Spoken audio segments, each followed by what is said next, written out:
Olá, bem-vindos a mais essa análise. Hoje, o nosso papo é sobre aquela transição, sabe? Deixar de ser empregado para se tornar o próprio chefe. Para quem tem essa ideia na cabeça, mas não sabe muito bem por onde começar, pode ficar tranquilo. A gente vai detalhar aqui um plano de 5 passos bem práticos e diretos para transformar essa vontade em realidade. Essa vontade de empreender parece que está no ar, né? Seja um médico querendo montar uma clínica, um designer buscando mais liberdade, ou até um editor sonhando com a própria editora.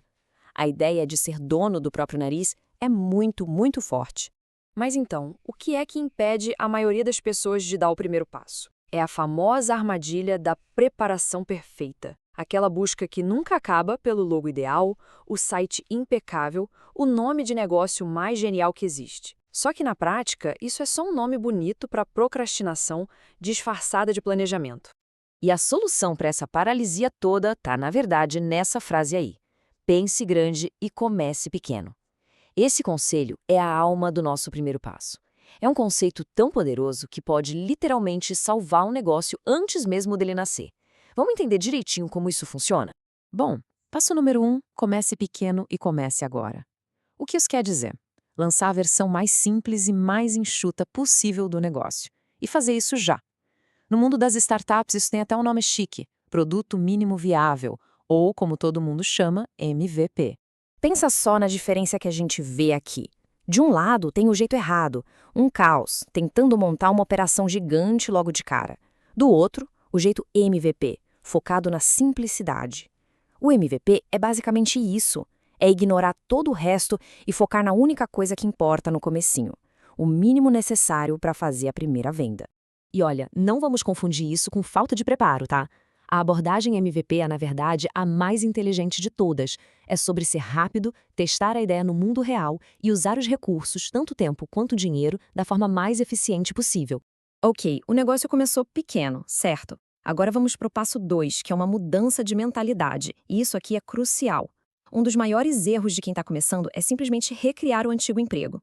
A pessoa para de vender o tempo dela para um chefe e passa a vender para um cliente. É basicamente trocar uma corrente por outra. Pensa num nutricionista, por exemplo, que sai de um emprego para atender os próprios clientes, mas continua cobrando por hora. Na real, ele não criou um negócio. Ele criou um emprego para si mesmo, só que sem férias pagas, sem 13º, sem benefício nenhum. Cobrar, vamos dizer, R$ 200 por hora? Poxa, no começo pode até parecer um ótimo negócio. Mas aí a gente bota na ponta do lápis e a matemática é bem cruel. O dia tem um número limitado de horas, então muito rápido a pessoa atinge um teto de faturamento, como a gente vê aqui, chega um ponto que para ganhar mais teria que parar de dormir. Isso não é um negócio que cresce, é um beco sem saída. A saída dessa armadilha é o que a gente chama de caminho da escalabilidade. Em vez de vender uma hora, o conhecimento é empacotado num método, num programa. O processo é padronizado para poder ser replicado, o pagamento é recebido adiantado e lá na frente a execução pode ser delegada. Essa é a verdadeira virada de chave, de ser um trabalhador para ser o dono de um sistema. Tudo bem, então agora existe um produto, existe um modelo de negócio, mas ele é viável? O passo 3 leva a gente para o coração financeiro da coisa toda, focando num único número que pode prever o sucesso ou o fracasso de uma empresa. E esse número é o custo de aquisição de cliente, o famoso CAC. De forma bem simples, é o quanto se gasta em marketing e vendas para trazer um cliente novo para dentro. Entender isso é o que separa um negócio de verdade de um hobby que só dá prejuízo. A lógica é simples. Como essa balança aqui. Se o custo para trazer um cliente, o CAC, for maior do que o valor que esse cliente paga, o negócio está perdendo dinheiro a cada venda. É a receita do desastre. O lucro só existe quando essa balança pende para o outro lado. Simples assim. E por falar em viabilidade financeira, isso nos leva direto para o passo 4. Agora a gente vai para a fundação do negócio. É aquela parte que muita gente acha chata e ignora, mas que é, nossa, absolutamente crítica à estrutura legal e os impostos. Pode não parecer a parte mais legal, mas escolher o regime de impostos errado lá no começo pode significar, literalmente, rasgar dinheiro. Dá para acabar pagando 5, 10, até 15% a mais de imposto todo santo mês, só por uma escolha mal feita no início de tudo. Vamos botar isso em números para ficar bem claro? Olha essa tabela. Imagina um profissional faturando R$ 10.000 por mês. Se ele escolhe um regime de imposto genérico, pode pagar R$ 1.500. Agora, se um contador analisa o caso dele direitinho, essa conta pode cair para 1.100. Ao final de um ano, isso dá quase R$ 5.000 de economia. É dinheiro que fica no caixa da empresa, em vez de ir para o governo.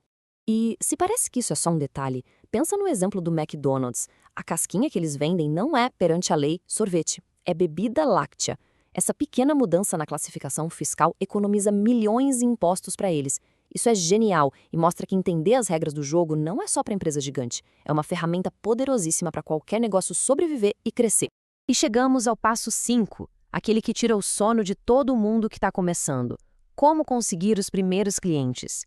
Vamos ver um método que tira essa ansiedade e cria um processo bem claro para isso. A estratégia se chama círculos concêntricos. E a lógica é muito simples, como o gráfico mostra. Em vez de sair tentando vender para desconhecidos logo de cara, o processo começa no círculo de maior confiança, família e amigos próximos, e vai se expandindo para fora, camada por camada. O que é brilhante nesse método é como ele vai construindo um embalo, sabe? No círculo 1, a meta é conseguir os 2 ou 3 primeiros clientes entre as pessoas mais próximas, oferecendo um descontão. No círculo 2, já com essa primeira experiência, a abordagem é feita com conhecidos. E só no círculo 3, já com alguma bagagem, é que se começa a criar conteúdo para o público geral. É um sistema, não um tiro no escuro. E aqui vem a dica de ouro. A cada passo, peça depoimentos, peça indicações. A prova social que se consegue com o círculo íntimo vira munição para convencer os conhecidos.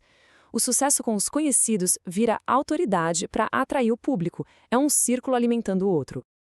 Então, vamos recapitular rapidinho. Lance a versão mais simples possível. Pare de vender tempo. Venda um sistema.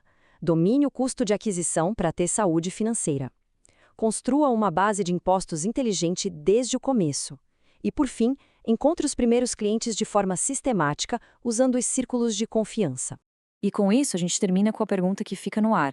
Qual é a versão mais simples, a mais básica mesmo, do negócio que poderia ser lançado amanhã? Porque, no fim das contas, a maior barreira quase nunca é a falta de um plano perfeito. É o medo de dar o primeiro passo, mesmo que ele seja imperfeito. A jornada de empreender começa exatamente aí, nessa primeira ação.